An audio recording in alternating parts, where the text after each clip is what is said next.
Olá, meus queridos amigos, vamos ao tema de hoje. O mundo está mudando rápido. A Bíblia, ela já vinha alertado sobre isso. Vocês ouvirão falar de guerras e rumores de guerra. Nação se levantará contra nação, reino contra reino. Haverá fome e terremotos em vários lugares. Tudo isso será o princípio das dores. Você já percebeu como o mundo parece diferente de alguns anos atrás? Guerras, violências, desastres naturais, doenças, crises financeiras, ansiedade, medo e um vazio cada vez maior no coração das pessoas. Será que tudo isso é apenas coincidência?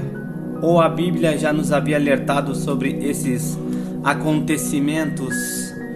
Hoje vamos entender, através da palavra de Deus, o que significa tudo isso e, principalmente, qual deve ser a postura daqueles que confiam no Senhor Jesus Cristo.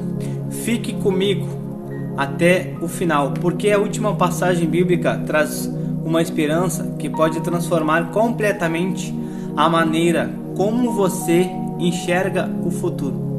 O que Jesus falou sobre os últimos tempos?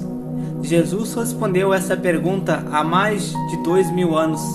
Lá em Mateus capítulo 24, versos 6 ao 8, diz assim: Vocês ouvirão falar de guerras e rumores de guerras, nação se levantará contra nação, reino contra reino, haverá fome e terremotos em vários lugares. Tudo isso será o princípio das dores. Jesus não disse isso para gerar medo. Ele quis preparar aqueles que o seguem.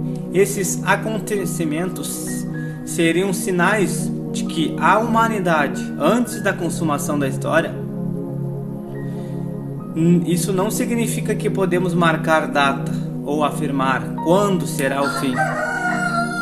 Mas a Bíblia ensina que esses eventos lembram os cristãos de permanecerem firmes, vigilantes e fiéis. O aumento da maldade. Hoje vemos o amor esfriando, famílias destruídas, violência, traições, ódio nas redes sociais, cada vez mais pessoas vivendo sem nenhuma esperança. Jesus também falou sobre isso.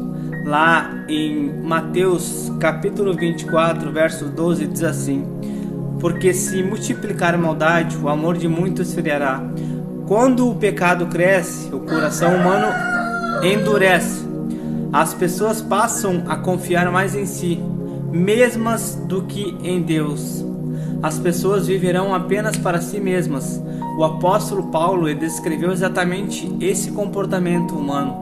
Lá em 2 Timóteo capítulo 3, verso 1 ao 5, diz assim: Nos últimos dias sobreviverão tempos difíceis. Ele continua dizendo que as pessoas seriam e serão egoístas, amantes do dinheiro, arrogantes, ingratas, sem amor nenhum pelos seus familiares, amantes dos prazeres mais do que amigos de Deus. Olhando ao nosso redor, percebemos como esses comportamentos estão presentes na sociedade no dia de hoje.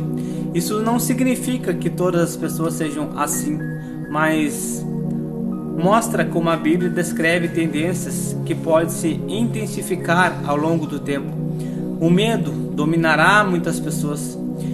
Vivemos hoje em dias de ansiedade, de depressão, insegurança, incerteza sobre o nosso amanhã. Jesus também falou disso. Lá em Lucas capítulo 21, verso 26, diz assim: Os homens desmaiarão de terror apreensivos com que sobrevirá ao mundo. Quando a esperança está apenas nas circunstâncias, qualquer crise pode gerar desespero. Mas quem confia em Deus encontra segurança, mesmo em tempos difíceis. Existe esperança, apesar dos sinais. Deus nunca abandonou seu povo. A Bíblia deixa claro que ainda existe tempo para buscar o Senhor. Lá em João capítulo 14, verso 27, diz assim: Deixo-lhes a paz, a minha paz lhe dou, não a dou como o mundo a dá. Não se perturbe o coração de vocês, nem tenham medo. A paz de Cristo não depende das notícias, não depende da economia, não depende da política. Ela vem da presença de Deus. Como devemos viver? A Bíblia, ela nos orienta a orar todos os dias, permanecermos firmes na fé, amar o próximo, estudar a palavra de Deus, não vivermos dominados pelos nossos medos que nos atentam, compartilhar o evangelho com outras pessoas. Mais do que tentar descobrir quando acontecerá o fim, Jesus nos chama a viver preparados todos os dias. Talvez você tenha olhado para o mundo e pensado, não existe mais esperança, mas Deus continua sentado no trono. Nada foge do alcance de Deus. Os acontecimentos do mundo podem causar preocupação, mas a palavra de Deus nos lembra que nossa esperança, ela está em Cristo. Se você entregar sua vida ao Senhor e permanecer firme na fé, poderá enfrentar qualquer dificuldade, sabendo que Deus está com você. Se esta mensagem falou ao seu coração, escreva nos comentários: minha esperança em Deus. Compartilhe este vídeo com alguém que esteja precisando ouvir esta palavra. Que Deus abençoe sua vida, fortaleça sua fé e encha seu coração de paz. E até o próximo vídeo. Um grande abraço.